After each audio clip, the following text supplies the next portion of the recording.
Yes, Vijay sir keep it up. Yes yes. नमस्कार सर्वांना. सर्वांना दिवाळीच्या खूप खूप शुभेच्छा. आज दिवाळीचं पहिलं पाणी ज्याला आपण म्हणतो. सर्वांनी आजचा सण खूप चांगल्या पद्धतीने उत्साहात साजरा केला असेल, परंतु आपले सर्व भावी शिक्षक आणि सध्या कार्यकारी शिक्षक जे आहेत बरेचसे जॉईन झालेत. मराठीचं सेशन आज आपण परत एकदा सुरू करत आहोत. जास्त वेळ न वाया घालवता डायरेक्ट आपण विषयाकडे येऊया. आपण क्रियापद हा जो आहे घटक तो त्या ठिकाणी उद्याचे दिवस सुट्टी द्या सर. सुट्टी कशाला मॅडम? परीक्षा जवळ आली आता. विशेष म्हणजे काल रविवार होता, काल आपण भूगोलचं सुद्धा जवळपास 1.5 ते 2 तास सेशन घेतलं होतं. बरेच जण तुमच्यापैकी जॉईन झाले होते. सामाजिक शास्त्र सुरू केलं आहे, मराठी चालू आहे, गणित आहे, मानसशास्त्र आहे, हिंदी आहे. हो, थँक्यू मनीषा मॅडम, तुम्हाला पण दिवाळीच्या खूप शुभेच्छा. तर मित्रांनो, परीक्षेच्या दृष्टिकोनातून आपल्याला वेगवेगळ्या विषयांची तयारी करायची आहे. जास्तीत जास्त आपले मिशन टीईटी मधले जे कॅन्डिडेट्स आहेत टीईटी देणारे ते उत्तीर्ण होतील म्हणजे होणारच आहेत, त्यात काहीच डाऊट नाहीये. टीचर एलिजिबिलिटी टेस्ट शिक्षक पात्रता परीक्षेमध्ये वेगवेगळ्या विषयांमध्ये आपल्याला जास्तीत जास्त गुण घ्यायचे असतील तर आपल्याला जास्तीत जास्त येणाऱ्या पुढच्या म्हणजे जवळपास 1 महिना वेळ आहे आपल्याकडं, आणि या 1 महिन्यामध्ये प्रचंड अभ्यास आपल्याला करायचा आहे. कन्सेप्ट जास्तीत जास्त क्लिअर करायचं. क्रियापद सुरू केलं होतं आपण, आणि क्रियापदाचे वेगवेगळे प्रकार आपण घेतले होते. मध्ये एका सेशन मध्ये आपण क्रियापदाचे काळ घेतले होते, त्यामध्ये रीती वर्तमान, रीती भविष्य आणि रीती भूतकाळ घेतला होता. त्यामुळं क्रियापदाचा काळाचा एवढा काही अवघड असा पॉइंट आहे असं मला वाटत नाही, कारण सगळे डीएड बीएड झालेले विद्यार्थी आहेत. है ना, माणूस आयुष्यभर विद्यार्थी असतो म्हणून विद्यार्थी शब्द वापरला. क्रियापदाचे प्रकार वेगवेगळे आपण घेतले. क्रियावाचक शब्द असतो मुख्य, तो क्रियापद ज्याला आपण म्हणतो, ज्याच्याशिवाय वाक्य पूर्ण होऊ शकत नाही, है ना. अगदी म्हणजे 14-15, जवळपास 13 ते 14 प्रकार आपण क्रियापदाचे घेतले. आज आपल्याला क्रियापदाचे अर्थ घ्यायचे, म्हणजे एखाद्या वाक्यामध्ये क्रियापदातून किती अर्थ व्यक्त होऊ शकतात, तर ते 4 होऊ शकतात. त्यातला पहिला आहे स्वार्थ क्रियापद. स्वार्थी क्रियापद म्हणतो आपण. तर स्वार्थी क्रियापदाचं वैशिष्ट्य काय असते की ते क्रियापद फक्त काळाचा बोध करून देत आहे. स्वार्थी क्रियापदाचा अर्थ काय समजून घ्यायचा की त्याच्यातून फक्त काळाचा बोध होतो आणि ते वाक्य विधानार्थी असते, है ना. एक वाक्य आपण घेऊया, नंतर 4 झाल्यावर पुन्हा त्याच्यावरती सराव घेऊया. आपण जर विधानार्थी वाक्य बघितलं तर त्याच्यामध्ये काळाचा बोध कसा होत असतो, आणि त्यातून खरं तर आपल्याला त्याच्यामध्ये क्रियापदाचा मूळ अर्थ समजतो. विधानार्थी वाक्य आणि त्यात असलेलं क्रियापद हे स्वार्थी क्रियापदाचं वाक्य असतं. म्हणजे विधानार्थी वाक्यातून कोणत्या क्रियापदाचा अर्थ व्यक्त होतो त्याला आपण स्वार्थी क्रियापद म्हणायचं. जनरली जर आपण म्हणलं, समजा तो जेवण करतो, तो जेवण करतो. आता या वाक्यामध्ये जर आपण बघितलं तर फक्त काळाचा बोध होतोय ना. जेवण करतो, जेवण करत आहे म्हणत नाही, जेवण करतो म्हणायला की नाही, साधा वर्तमान काळ आहे. हे वाक्य जे आहे ते स्वार्थी क्रियापदाचं वाक्य आपल्याला सांगता येईल. स्वार्थी क्रियापदामध्ये फक्त काळाचा बोध होत असतो. आता थोडस आज्ञार्थी वाक्याकडे जाऊया. आज्ञार्थी वाक्यामध्ये आज्ञा असते आणि विनंती असते. आता विद्यार्थ्यातली विनंती आणि आज्ञार्थी विनंती याच्यामध्ये फरक आहे, ते मी इथं सांगतो. आज्ञामध्ये जनरली आपण लहान व्यक्तीला आज्ञा देत असतो, किंवा शिक्षक विद्यार्थ्याला जी आज्ञा देत असतो, अशा प्रकारचे जे वाक्य असतील. प्रार्थना, आता आपण जर म्हणलं नाही, बरेच जण देवाकडे परीक्षेच्या अगोदर जातात आणि देवा मला पास कर, पेपर सोपा येऊ दे, मी अभ्यास केलेले प्रश्न येऊ दे, अशी विनंती करतात देवाला, प्रार्थना करतो. लहानांना ज्यावेळेस आपण आशीर्वाद देतो तो सुद्धा आज्ञार्थ असतो. सल्ला किंवा उपदेश आहे. नेहमी खरे बोलावे. सुरुवातीला सुरुवातीला एक मिनिट. सुरुवातीला खूप ताण आला होता, पण आता 30 पैकी 25 नक्की घेणार असा आत्मविश्वास मला झालाय सर. ओके, धन्यवाद मॅडम. पडतात सर्वाधिक म्हणजे स्कोरिंग सब्जेक्ट मध्ये आपण मराठी घेऊ शकतो. सामाजिक शास्त्र असेल तर तिथं पण जास्त मार्क पडतात. इंग्लिश मध्ये आता राम सर खूप छान शिकवतील तुम्हाला. सगळ्या विषयांची तयारी लाईव्ह सेशन मधून तुमची होऊन जाईल, काहीच काळजी करू नका. आता कालच्या सेशनला थोडेसे सण असल्यामुळं 81 विद्यार्थी होते. माझं आय होप की पुढच्या सेशनला जीएस सामाजिक शास्त्राचे जास्तीत जास्त सहभागी होतील कॅन्डिडेट्स. आणि चलो येऊया इकडं. आज्ञार्थामध्ये असते सल्ला उपदेश. आता आपण नेहमी छोट्या व्यक्तीला किंवा लहान व्यक्तीला काय करतो, आशीर्वाद देतो, देवाकडे प्रार्थना करतो. आज्ञार्थी वाक्यामध्ये जे काही क्रियापदाचा अर्थ असतो त्याला आज्ञार्थ म्हणतात. मागणी असते, सौम्य आज्ञा असते. आता आपण सौम्य आज्ञेमध्ये जर बघितलं तर आपण म्हणतो ना, एखाद्या लहान मुलाला म्हणतो ना, आहे ना, एवढा सफरचंद खा, त्याला सौम्य आज्ञा म्हणतो. एवढा सफरचंद खाऊन घे बाळा, असं म्हणतो ना लहान लेकराला. मागणीमध्ये सुद्धा आपण वेगवेगळ्या प्रकारची समजा एखाद्याला आपण म्हणतो ना, तुझा पेन दे ना, मला तुझा पेन हवा आहे. हवा आहे म्हणण्यापेक्षा दे ना म्हणून, दे ना म्हणल्यावर आज्ञा. ठीक आहे. एक वाक्य घेऊया आपण इथं आज्ञार्थी क्रियापदाचं. आज्ञार्थी क्रियापदाचं एक वाक्य आपण घेऊया. बघा इथं सल्ला आहे, सल्ल्यावर आधारित एक वाक्य घेऊया आपण. वेळेवर वेळेवर जेवण करत जा. है ना, वेळेवर जेवण करत जा. इथं सल्ला दिलेला आहे की नाही, सल्ला उपदेश केलेला आहे. आणि म्हणून या वाक्यामध्ये जे काही क्रियापदाचा अर्थ आहे त्याला आपण आज्ञार्थ म्हणतो. आज्ञार्थी क्रियापद, आज्ञार्थी क्रियापद. ठीक आहे. त्याच्यानंतर विद्यार्थी क्रियापदामध्ये थोडस आपल्याला कन्फ्युजन होऊ शकते. इथं पण आज्ञा आहे, इथं पण आज्ञा आहे. आता इथं जर आपण आज्ञेचं वाक्य घेतलं, कुठं इथं म्हणजे आज्ञार्थी क्रियापदामध्ये जर आपण विनंतीचं वाक्य घेतलं तर आपण म्हणतो ना, है ना, गुरुजी मला एवढे शिकवा, है ना, मित्रा माझे एवढे काम कर, है ना. इथं विनंती करतो सर्वसाधारण. तर इथल्या विनंतीमध्ये वा वी वे हा जो काही प्रत्यय असतो क्रियापदाला, तो त्या ठिकाणी आपल्याला पाहायला मिळतो. ठीक आहे.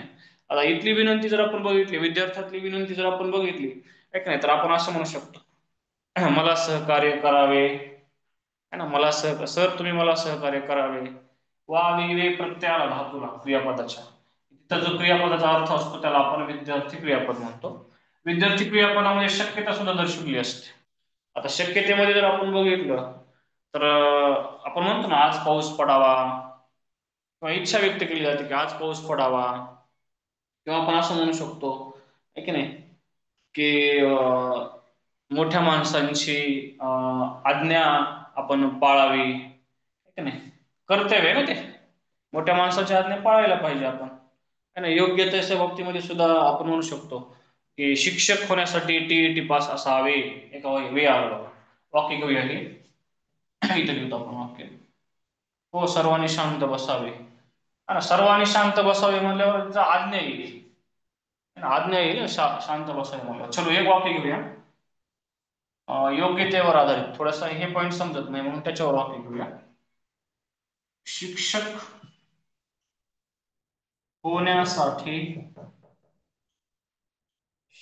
होण्यासाठी टीटी पास असावे. हवे प्रत्यार वा वी वे. विद्यार्थी क्रियापदामध्ये शक्यतो वा वी वे हा प्रत्यय असतो शेवटी. त्याच्यानंतर संकेतार्थामध्ये हा सगळ्यात सोपा आहे, है ना, जर तरचा अर्थ असतो क्रियापदामध्ये. अभ्यास केलास तर पास होशील. सर्वांनी परीक्षेचा खूप अभ्यास करावा, बरोबर आहे. सर्वांनी परीक्षेचा खूप अभ्यास करावा. ओके. संकेतार्थामध्ये किती सोपे बघा ना, अभ्यास केलास तर पास होशील, अभ्यास केलास तर शिक्षक होशील, टीईटीची परीक्षा दिली तर शिक्षक होशील. संकेत जर तरचा अर्थ ज्या क्रियापदामध्ये दडलेला असतो त्याला आपण संकेतार्थी क्रियापद म्हणतो. बस त्या क्रियापदामधून होणारा व्यक्त होणारा जो अर्थ असतो त्याला आपण संकेतार्थ म्हणतो. ओके. संकेतार्थाचं एक वाक्य आपण घेऊ शकतो. चला एक वाक्य इथं लिहूया आपण.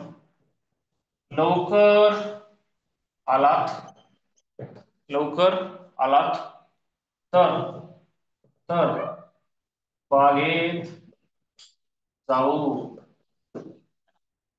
आता इथं कोण कोणाला म्हणाले महत्वाचं नाहीये. बागेत जाऊ म्हणतंय वाक्य. लवकर आलात तर बागेत जाऊ. जर लवकर आलात तर बागेत जाऊ. आहे ना, संकेत सांगितलाय. काय संकेत सांगितलाय? लवकर आला तर बागेत जाऊ. ठीक आहे ना. म्हणजे इथं जर तरचा संकेत होतो, म्हणून इथं जे काही क्रियापद असते त्याला आपण संकेतार्थ म्हणतो. संकेतार्थी क्रियापद. संकेतार्थी. ओके. मला वाटतंय की याच्यात एवढं काही अवघड नाही. जर मला पंख असते तर, जर मला पंख असते तर, त्याच्या पुढे काहीतरी कंटिन्यू करा ना वाक्य मॅडम. जर मला पंख असते तर, पुढचं काय ते कम्प्लीट करावं लागेल आपल्याला.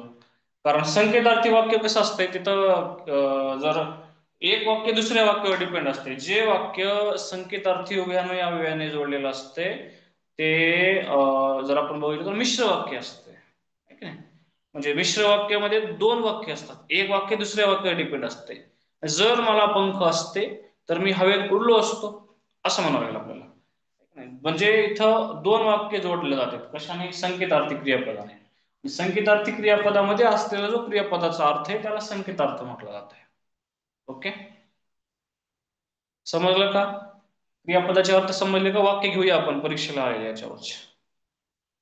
आता आपण क्रियापदाच्या, मी आकाशात उंच झेप घेतली असती. बरं, हा ठीक आहे. चलो, मला वाटतं की समजलं असेल. याच्यामध्ये काही एवढं अवघड नाही. आपण वाक्य घेऊया. आता तुम्हाला ऑप्शन असेल काय? स्वार्थी क्रियापद, आज्ञार्थी, विद्यार्थी आणि संकेतार्थी. यापैकी नाही हे ऑप्शन तुम्हाला नाहीये. ठीक आहे. चलो, देऊ वाक्य. पटपट कमेंट करा आता.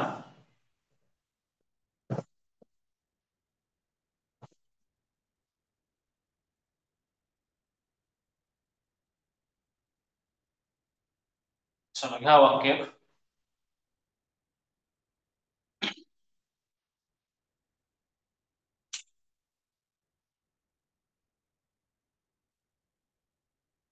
तो बहुधा, तो बहुधा, तो बहुधा गावाला, तो बहुधा गावाला गेला असेल. तो बहुधा गावाला गेला असेल.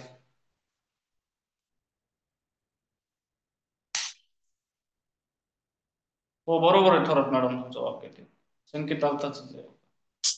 या वाक्यात संकेतार्थी क्रियापद आहे, विद्यार्थी आहे. संकेत कसा येईल तर, तो बहुधा गावाला गेला असेल. फक्त काळाचा बोध व्हायलाय का?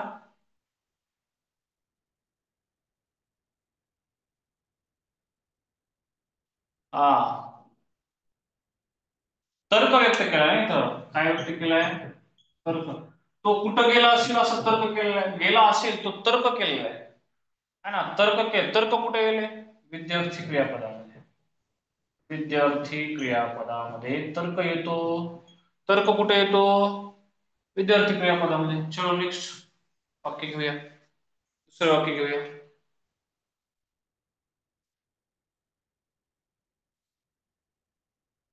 तो उत्तम क्रिकेट खेळतो. आता या वाक्यामध्ये एवढी काही भानगड सांगितली नाही. बघू आता, सिंपल वाक्य आहे हे. तो उत्तम क्रिकेट खेळतो. हम्म, है ना. काळाचं बोध होते म्हणून फक्त स्वार्थी क्रियापद आहे. स्वार्थी. चलो, है ना. क्रियापद सुद्धा स्वार्थी असते बरं. माणूस नाही फक्त, है ना. क्रियापद सुद्धा स्वार्थी असते. चलो, विद्यार्थी क्रियापद. चलो, दुसरं वाक्य घेऊया.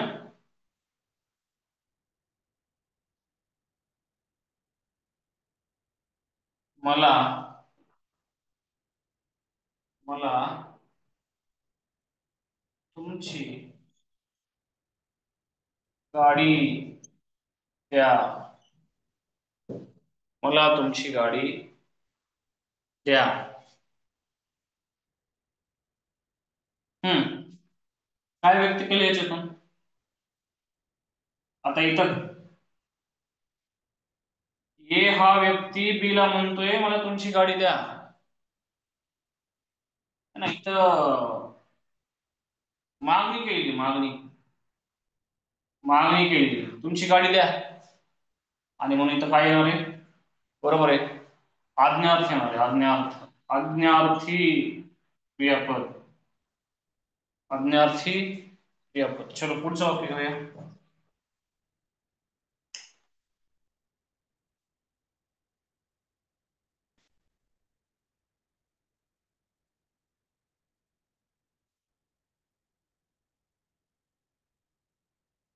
चांगले गुण मिळाले की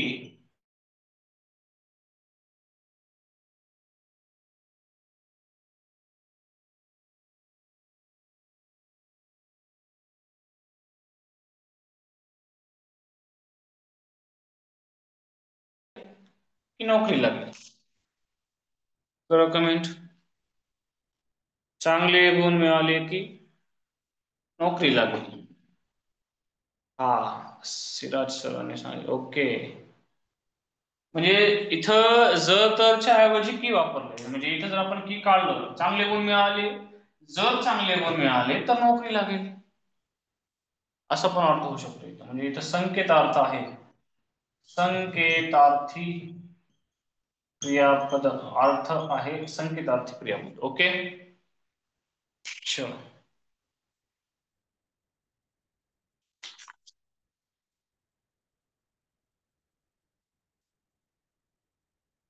समजलं का अर्थ? घ्यायचा का पुढचा पॉइंट? एवढं काही अवघड नाही याच्यामध्ये, या पॉइंट मध्ये. ओके, घ्यायचा पुढचा पॉइंट. दोघांनीच कमेंट केली, यस यस यस. ओके, चलो पुढे काळावरचे वाक्य घेऊया आणि नंतर मग आपण पुढचा क्रियाविशेषणावलीकडे जाऊया. ठीक आहे, चलो थँक्यू.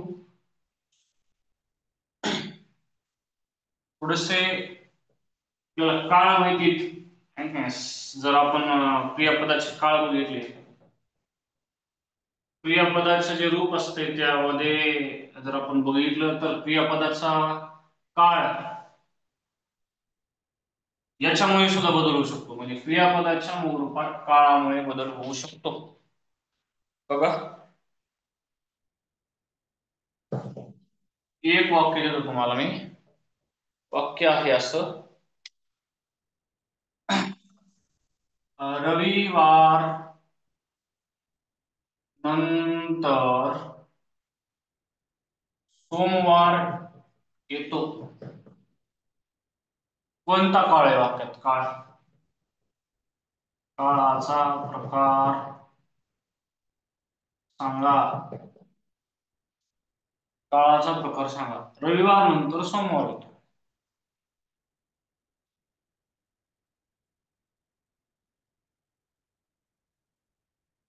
सांगितलेले बघा मी ह्याच्यावरती, साधा वर्तमान काळ आहे इथं, साधा वर्तमान. जगातील वैश्विक सत्य जे असतात, त्रिकालबाधित सत्य जे असतात, सुविचार, म्हणी आणि शास्त्रीय नियम, नित्य घटना, ह्या साध्या वर्तमान काळामध्ये सांगतो. सूर्य पूर्वेला उगवतो. आता सूर्य कधी पश्चिमेला उगवणार आहे का? सूर्य नेहमी पूर्वेलाच उगवणार आहे ना, आहे का नाही? जसं रविवार नंतर सोमवार येणार आहे, कधी होणार नाही असं रविवार नंतर मंगळवारी येऊन. जगातले त्रिकालबाधित सत्य जे असतात त्याचा काळ, ते ज्या काळात व्यक्त करतात वाक्य, ते साध्या वर्तमान काळामध्ये असतात. साध्या वर्तमान काळामध्ये जर आपण बघितलं तर आपल्याला नेहमी जे काही असे क्रियापद असतात त्याच्यामध्ये तचा धातू असतो, शक्यतो तचा धातू असतो. एखादी म्हण विचारलेली, एखादी म्हण विचारलेली, काखेत वळसा, गावाला वळसा. आता सांगितलं ना की सुविचार असतील किंवा म्हणी असतील, सुविचार, म्हणी या सगळ्या कन्सेप्ट या साध्या वर्तमान काळामध्ये सांगितलेल्या असतात. त्याच्यामुळे साध्या वर्तमान काळातल्या 2-3 गोष्टी लक्षात ठेवा. त्रिकालबाधित सत्य, शास्त्रीय नियम, है का नाही, जे वैश्विक सत्य, म्हणी, सुविचार है ना, या ज्या काही कन्सेप्ट आहेत त्या साध्या वर्तमान काळामध्ये त्या ठिकाणी सांगितलेल्या असतात. आता समजा साध्या वर्तमान काळाच्या नंतर आपण थोडस पुढे गेलो तर चालू वर्तमान काळ असतो, है नाही. मी जर असं म्हणलं विजय सर मराठी शिकवित आहेत, शिकवित आहेत, है का नाही, माझी शिकवण्याची क्रिया चालू आहे आता, हा नेहमीच्या सवयी. ओके. आता बघा, मी एखादी म्हणजे क्रिया माझी चालू आहे तर ती चालू वर्तमान काळामध्ये सांगितलेली असते, त्याच्यामुळं चालू वर्तमान काळ एवढं काही अवघड नाही. एखादी क्रिया आता नुकतीच झालेली आहे, जस्ट झालेली आहे का नाही. मुलीने पुस्तक वाचले आहे, वाचले आहे शब्द आला की पूर्ण वर्तमान काळ असतो. आता त्यात सगळ्यात महत्वाचं आहे रीती वर्तमान काळ. वर्तमान काळातलं सगळ्यात महत्वाचं वाक्य असते रीती वर्तमान काळाचं. रीती वर्तमान काळात आताच्या कंडिशन मध्ये जे की एखादी क्रिया वारंवार वारंवार वारंवार पुन्हा पुन्हा पुन्हा पुन्हा होत आहे, ती क्रिया रीती वर्तमान काळामध्ये सांगितलेली असते. ती क्रिया वर्तमान काळामध्ये सांगितली असते, म्हणजे वर्तमान काळातली घटनेची पुनरावृत्ती या काळात सांगितली असते रीती वर्तमान काळात. सर व्याकरण आता एखाद्या गोष्टीसारखं इंटरेस्टिंग वाटते. ओके, आहे हो मॅडम, बऱ्यापैकी समजावून सांगण्याचा प्रयत्न करतो आम्ही.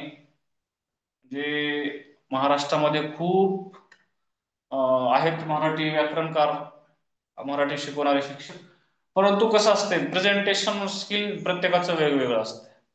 रीती वर्तमान काळात ते पण शिकवणार आहेत, मी पण शिकवणार आहे किंवा दुसरे पण शिक्षक शिकवणार आहेत, परंतु सगळ्यात महत्वाचं आता आपण सगळे शिक्षक आहेत, आपल्याला सगळ्यात महत्वाचं आणि कसं असते प्रोफेशनली जर आपण विचार केला तर इकडे स्पर्धा परीक्षेमध्ये फार प्रोफेशनली टीचिंग असते.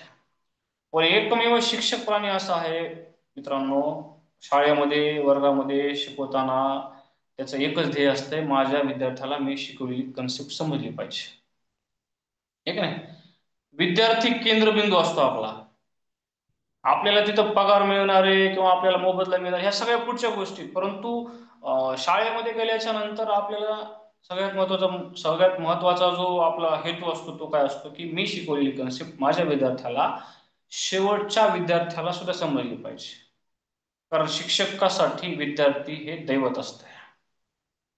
आता बरेच जण माझे बंधू भगिनी जॉईन आहेत, कार्यरत शिक्षक आहेत, आहे का नाही, परंतु हे सगळ्यांना सुद्धा माहिती की ज्यावेळेस आपण शाळेत गेलो, वर्गात गेलो, है ना, विद्यार्थ्यांना शाळा ज्याला आपण म्हणतो किंवा आता सुट्ट्या येतात, शिक्षकासाठी विद्यार्थी हा खूप महत्वाचा घटक आहे. त्याच्यासाठी आपण त्या ठिकाणी प्रामाणिकपणे शिकवलं पाहिजे. असं रीती वर्तमान काळामध्ये घटनेची पुनरावृत्ती होते आणि वर्तमानातील घटनेची पुनरावृत्ती. बघा एकाच वाक्यात रीती वर्तमान काळ संपतो. कसा? घटनेची पुनरावृत्ती कुठल्या काळातली? वर्तमान काळात. आता मग बघा एक दिदी आहे समजा, मग एक तिचा भाऊ म्हणतोय ताई गाणे गात असते. ताईचं गाणं गाण्याची क्रिया पुन्हा पुन्हा होईल, पुन्हा पुन्हा होईल, पुन्हा पुन्हा होईल. घटनेची वर्तमान काळातली पुनरावृत्ती होईल. असते, असतो, असतात असा धातू आला की रीती वर्तमान काळ असतो. ठीक आहे, शिकवलंय हे तरी पण आपण रिपीट घेतलंय कारण आपल्याला क्रियापदाचा पूर्ण ज्याला आपण म्हणतो की पार एकदम क्लिअर करून टाकायचा विषय. चलो, रीती वर्तमान काळाचं एक वाक्य आता घेतलं आपण, थोडस पुढे जाऊया. साधा भूतकाळ. साधा भूतकाळ. भूतकाळात एखादी घटना घडून गेलेली असेल, साध्या भूतकाळामध्ये ती घटना सांगितलेली असते. साध्या भूतकाळात पूर्वी घडलेली जी क्रिया असते ती दर्शविली जाते. साध्या भूतकाळामध्ये एखादी क्रिया ही भूतकाळातली जी असते घडलेली ती सांगितलेली असते. उदाहरणार्थ बघा, उदाहरणार्थ शिंदे सरांच्या पुस्तकात खूप छान म्हणजे आपण एक वाक्य बघितलेलं आहे. महाराज शौर्याने लढले. महाराज शौर्याने लढले. नाही, भूतकाळात घडलेली क्रिया आहे आणि ती साध्या भूतकाळामध्ये सांगितलेली असते. तो गावाला गेला. तो गावाला गेला. केला. सचिनने शतकाचे शतक केले. सचिनने शतकाचे शतक केले. ठीक आहे. ताईने निबंध लिहिला. हे सगळे वाक्य जे आहेत ते साध्या भूतकाळात नाही. भूतकाळात घडलेली क्रिया साध्या भूतकाळात सांगितलेली असते. आता भूतकाळात समजा एखादी क्रिया चालू होती, ती जर सांगायची असेल तर तिथं आपल्याला चालू भूतकाळ घ्यावा लागेल. आता बघा, सचिननं शतकाचं शतक केलेले, याच वाक्याला जर आपण थोडस फिरवलं, कसं मी जर असं म्हणलं, सचिन 99 धावांवर खेळत होता. आता त्याची खेळण्याची क्रिया चालू होती मैदानावर. तो खेळून किंवा बाद होऊन गेला नव्हता स्टेडियमच्या बाहेर किंवा त्याच्या ड्रेसिंग रूम मध्ये. धावांवर, त्याच्या 90 धावांवरती त्याची खेळण्याची क्रिया चालू होती. आणि म्हणून याला म्हणायचं चालू भूतकाळ. म्हणजे एखादी क्रिया भूतकाळामध्ये चालू होती, ती क्रिया पूर्ण झाली नव्हती, हे जेव्हा सांगायचं असेल तेव्हा चालू भूतकाळ वापरला जातो. तेव्हा चालू भूतकाळ वापरला जातो. आता हेच वाक्य जर आपण असं म्हणलं, पूर्ण भूतकाळामध्ये हेच वाक्य कम्प्लीट करायचं, किंवा सचिनचं वाक्य आपल्याला पूर्ण भूतकाळामध्ये कम्प्लीट करायचे, तर आपल्याला कसं करता येईल त्यावर?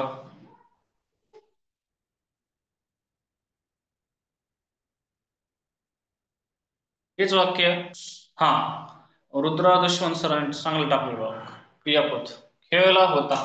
सचिन 99 धावांवर खेळत होता म्हणायचं नाही. आता खेळला होता.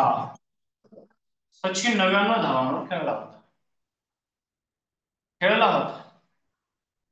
आणखी वाक्य घेऊया पूर्ण भूतकाळाचं. हे पूर्ण भूतकाळाचं वाक्य, पूर्ण भूतकाळ. एवढा काही अवघड पॉईंट नाहीये हा. खेळला होता. थोडस आता रीती भूतकाळाकडं, एक वाक्य पूर्ण भूतकाळाचं घेऊ आणि रीती भूतकाळाकडं जाऊया. एक वाक्य घेऊया. मी शाळेत गाणे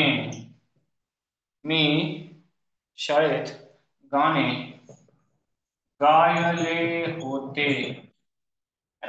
होते. माझी गाणं गाण्याची क्रिया पूर्ण झाली होती. आणि म्हणून इथं सुद्धा कोणता काळ असणार आहे? पूर्ण भूतकाळ. ओके, तर रीती भूतकाळाकडे जाऊया.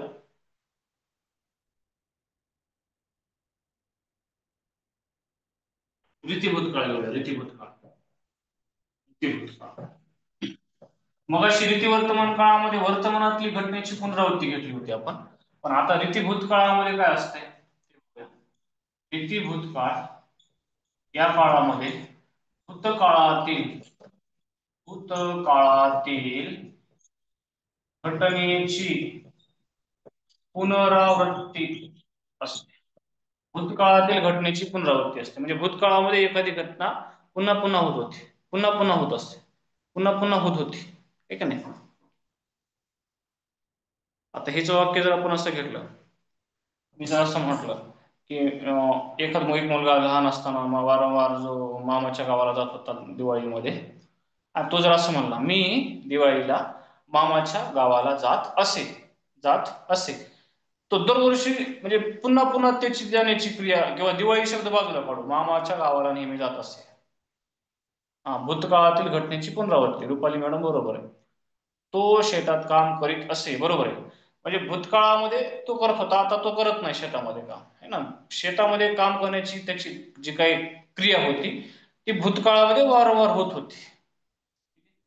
उदाहरणार्थ आपण असं म्हणूया वाक्य,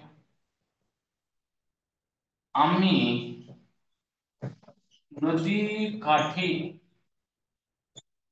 जात असू. रीतीभूत काळामध्ये असे शब्द येतात नेहमी शेवटी. क्रियापदाच्या पुढे ज्याला आपण म्हणतो असे असू. रीतीभूत काळामध्ये असे असू नेहमी असते, फिक्स असते. ठीक आहे. तर अशा प्रकारचा भूतकाळ आहे. भूतकाळामध्ये सुद्धा 4 प्रकार त्या ठिकाणी आपण घेतो. साधा भविष्यकाळामध्ये जर आपण बघितलं तर साध्या भविष्यकाळामध्ये भविष्यात घडणारी क्रिया दर्शवली जाते. उदाहरणार्थ मी जर असं म्हणलं की मी मी पुढच्या आठवड्यात पुण्याला जाईन. जाईन, जाईन न प्रत्यय जाईन. साध्या भविष्यकाळ. साध्या भविष्यकाळामध्ये भविष्यातली घटना सांगायची असते. भविष्यात जी घटना घडणार आहे ती सांगा, मी अभ्यास करेन. बरोबर आहे. मी अभ्यास करेन हे सुद्धा साध्या भविष्यकाळाचं वाक्य आहे. आता समजा असं जर असेल संकेतार्थी वाक्य आहे ना, संकेत, जर तू येशील तर मी मदत करील.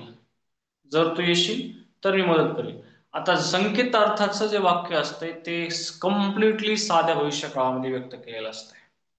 ठीक आहे. त्यामुळं जर तरचं जर वाक्य आलं तर ते साध्या भविष्यकाळामध्ये त्या ठिकाणी सांगता येईल आपल्याला. त्याच्यानंतर चालू भविष्यकाळ जर आपण बघितला, चालू भविष्यकाळामध्ये भविष्यात एखादी क्रिया चालू असेल है ना, भविष्यात एखादी क्रिया चालू असेल, पुढच्या काळामध्ये कधीतरी एखादी घटना चालू असेल हे दर्शवण्यासाठी त्या ठिकाणी आपल्याला चालू भविष्यकाळ सांगितला जातो. उदाहरण बघा, ती गाणे गात असेल. समजा आपण जर म्हणलं असं की एखादी गायिका आहे आणि ती गायिका पुढच्या आठवड्यामध्ये एखादा कार्यक्रम आहे, त्या कार्यक्रमामध्ये गाणे गात असेल, म्हणजे भविष्य काळातली ती क्रिया त्या काळामध्ये त्या त्या दिवशी चालू असणार आहे. भविष्यातली एखादी क्रिया विशिष्ट काळामध्ये चालू असेल हे व्यक्त करण्यासाठी चालू भविष्यकाळ सांगितलेला असतो. चालू भविष्यकाळ सांगितलेला असतो. आता जर आपण म्हणलं हेच गाणं जर पूर्ण भविष्य काळामध्ये व्यक्त केलं, हेच हेच वाक्य जर पूर्ण भविष्य काळामध्ये, गाणं नाही वाक्य, हेच वाक्य जर पूर्ण भविष्य काळामध्ये व्यक्त करत असेल तर कसं करता येईल आपल्याला? तिने तिने गाणे गायले, गायले, तिने गाणे गायले, गायलेले, गायलेले असेल, गायलेले असेल, म्हणजे भविष्यात तिची क्रिया पूर्ण झालेली असेल गाणे गायची. ठीक आहे. आता आणखीन एक वाक्य जर आपण घेतलं बघा, त्याने पुस्तक वाचले असेल, त्याने पुस्तक वाचले असेल. ठीक आहे. हे सुद्धा भविष्य काळामध्ये एखादी क्रिया पूर्ण झालेली असेल असा अर्थ व्यक्त करतोय. वाचलेले असेल, ओके, हा वाचलेले असेल, बरोबर आहे. ठीक आहे. आता थोडस रीती भविष्य काळाकडे जाऊया. हे सोपे काळ येतं, चालू भविष्य काळ, पूर्ण भविष्य काळ सोपे, हे सर्वांना येतं, परंतु फॉर्मॅलिटी आपल्याला घ्यावी लागेल. रीती भविष्य काळामध्ये, रीती भविष्य काळामध्ये एखादी जी क्रिया असते ती क्रिया पुढच्या काळामध्ये भविष्यामध्ये वारंवार होणार असेल, घटनेची भविष्यात पुनरावृत्ती होणार असेल तर ते जे वाक्य असते ते रीती भविष्य काळामध्ये सांगितलेलं असते. आता रीती भविष्य काळामध्ये जर आपण असं म्हटलं बघा, मी पगार, मी पगार उचलत जाईल, है ना. पगार घेण्याची क्रिया भविष्यामध्ये पुन्हा पुन्हा होणार आहे ना, घटनेची पुनरावृत्ती होणार आहे त्या, आहे का नाही. म्हणजे रीती भविष्य काळामध्ये जर आपण बघितलं जाईल ही क्रियापद वापरलेली असते. रीती भविष्य काळामध्ये जाईल हे क्रियापद वापरलेलं असते. जाईल हे क्रियापद रीती भविष्य काळामध्ये वापरलेलं असते. मी जर असं म्हणलं, ती ती नाचत जाईल, आहे का नाही, ती नाचत जाईल, मी वाचत जाईल, आहे का नाही. जाईल एखादी क्रिया भविष्यामध्ये पुन्हा पुन्हा होणार असेल, एखादी क्रिया भविष्यामध्ये पुन्हा पुन्हा होणार असेल, भविष्यातल्या घटनेची पुनरावृत्ती होणार असेल तर ती रीती भविष्य काळामध्ये सांगितलेली असते. मी पगार उचलत जाईल, ओके, ते ते सुद्धा रीती भविष्य काळाचं वाक्य आपल्याला सांगता येईल. एक वाक्य अजून घेऊया. काही गाणे गात जाईल, गात जाईल, भविष्यात ताईचं गाणं म्हणण्याची क्रिया पुन्हा पुन्हा होणार आहे, घटनेची पुनरावृत्ती होणार आहे गाणे गायची. इथे सुद्धा कोणता काळ असणार आहे? रीती भविष्य काळ, रीती भविष्य काळ. ओके. 12 काळ मी आता सांगितले, थोडंसं फास्ट घेतलं आणि याच्यात काही एवढं कन्सेप्ट एवढे काही मला वाटत नाही अवघड कन्सेप्ट, फक्त एक आहे रीती वर्तमान काळ, रीती भविष्य काळ आणि रीती भूतकाळ. या 3 काळामध्ये मात्र कन्फ्युजन होऊ शकतं आणि त्याच्यावर जास्त परीक्षेत प्रश्न आहेत. आणि सगळ्यात महत्वाचं म्हणजे आता इकडं ती गाणे गात राहील, गात राहीलच्या वेळी गाणे गात जाईल असं म्हणावं लागेल. ठीक आहे. बघा इथं रीतिकाळ महत्वाचा आहे, त्याच्यावरती जास्त फोकस असते परीक्षेमध्ये. आणि सगळ्यात महत्वाचं म्हणजे काळाचा वापर करून ती परीक्षा पास होत होत जाईल असं म्हणावं. होऊन जाईल म्हणण्यापेक्षा होत जाईल. ठीक आहे. इथं आपल्याला काळाचा वापर हा कशा पद्धतीने विचारला जातो. आता TCS IPS पॅटर्न मध्ये तर नाही, काळावर खूप प्रश्न असतात. म्हणजे एक वाक्य दिलेलं असतंय, त्याच्यामध्ये ऍक्युरेट शब्द कोणता येईल, 4 पर्याय. एकच शब्द भरायचा असतो, त्याच्यामध्ये 4 पर्याय असतात. ठीक आहे. इथं तुम्हाला टीईटीला थोडस काठीण्य पातळी अवघडच असते, एवढं सोपं नाही आहे टीईटीला सुद्धा. तुम्हाला प्रॅक्टिस करावं लागेल थोडीशी, आणि आलेले जे काही प्रश्न संच आहेत त्याच्यावर सुद्धा आपल्याला भर द्यावा लागेल. आहे ना. ज्यावेळेस आता आपला शब्दाच्या शेवटच्या टप्प्यामध्ये क्रियाविशेषण यावे, शब्दयोगी यावे, उभयान्वयी यावे आणि केवळ प्रयोग यावे. आता 4 झालेत आपल्या जाती, 4 राहिले. आता त्याला आपण सर ते पूर्ण अपूर्ण कालच पण सांगा ना. पूर्ण अपूर्ण काळ काय एवढा आहे, एखादी क्रिया चालू असणार आहे, वर्तमानात चालू असेल तर चालू वर्तमान, भूतकाळामध्ये चालू होती चालू भूतकाळ, भविष्यात चालू राहणार आहे चालू भविष्यकाळ. एखादी क्रिया भविष्यामध्ये चालू असेल अपूर्ण भूतकाळ, सॉरी अपूर्ण भविष्यकाळ. आता वर्तमानामध्ये चालू आहे, चालू आहे कंप्लीट झालेले नाही, अपूर्ण वर्तमान काळ. मी उद्या अभ्यास, मी काय एक मिनिट, मी उद्या अभ्यास करत जाईल. बर, करत जाईल म्हणल्यावरती करत जाईल हे वाक्य थोडस कन्फ्युजन मध्ये टाकणार आहे. मी अभ्यास करत जाईल. ठीक आहे, बघूया याच्यामध्ये मी अभ्यास करत जाईल हे वाक्य कोणत्या काळाचं आहे. आता जाईल तिथं क्रियापद वापरलंय तुम्ही, पण उद्या शब्द वापरलाय तिथं, उद्या करत जाईल. ठीक आहे, चालते तिथं पण आपल्याला इथे भविष्यकाळ घेता येईल, काय अडचण नाही. ओके, घेऊया 2-3 वाक्य. त्याच्यामध्ये तुम्हाला काळाचा प्रकार सांगायचा कोणता येतो. त्यानंतर उद्याच्या सेशन मध्ये किंवा नेक्स्ट सेशन मध्ये आपण क्रियाविशेषण अव्यय घेणार आहेत. आणि सगळ्यात महत्वाचं म्हणजे सामाजिक शास्त्राचं लेक्चर उद्या घ्यायचं का ते सांगा कमेंट मध्ये. सर पण बोलतील शेवटी, पण 2 मिनिट असं थोडस 1 मिनिट कमेंट होऊन जाऊ द्या. सामाजिक शास्त्राचं लेक्चर भूगोल महाराष्ट्राचा चालू केलाय आपण. कालच्या सेशनला कमी होते थोडेसे, आणि मी पूर्ण सिलेबस पूर्ण सांगितलं होता कालच्या सेशन मध्ये. पूर्ण भूगोल महाराष्ट्राच्या भूगोलमध्ये कोणते कोणते टॉपिक आहेत ते सगळे आपण घेतले होते. म्हणजे एका टॉपिकवर मी 5-5 मिनिट 10-10 मिनिट बोललो होतो.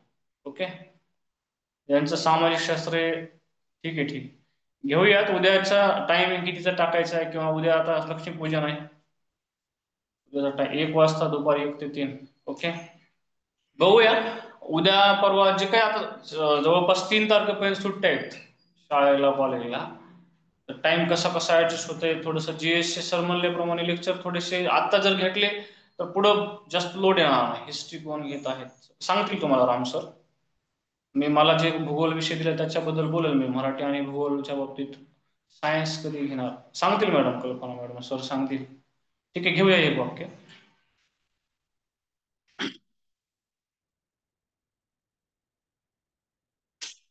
आई घरात असेल, काळाचा प्रकार सांगायचा. काळाचा प्रकार, आई घरात असेल.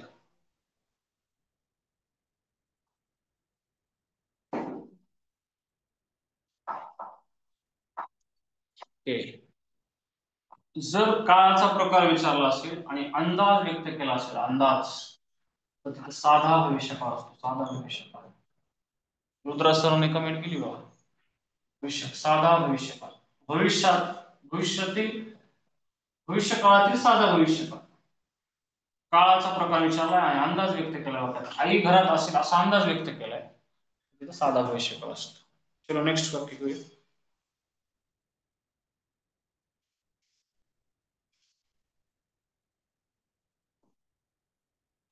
आई स्वयंपाक करीत होती. काळाचा प्रकार सांगायचा. आई स्वयंपाक करीत होती.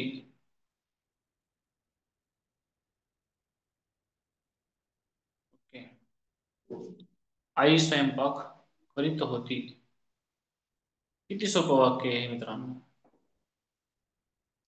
भूतकाळातली क्रिया आहे ना, भूतकाळात चालू होती क्रिया म्हणून चालू भूतकाळ घ्यावा लागेल. चालू काळ, चालू भूतकाळ. ओके, एक वाक्य घेऊया.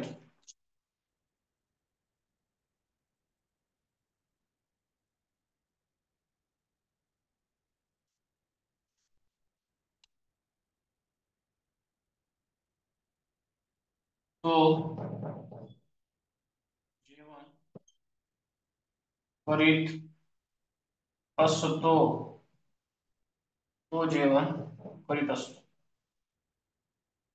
तो जेवण करीत असतो. तो जेवण करीत असतो. वर्तमानातली एखादी घटना जर पुन्हा पुन्हा होणार असेल, करीत असतो म्हणजे जेवण करतो तो नेहमी, घटनेची पुनरावृत्ती. रीती वर्तमान, याच वाक्याला रीती भूतकाळ करावर. रीती भूतकाळ करा या वाक्याला.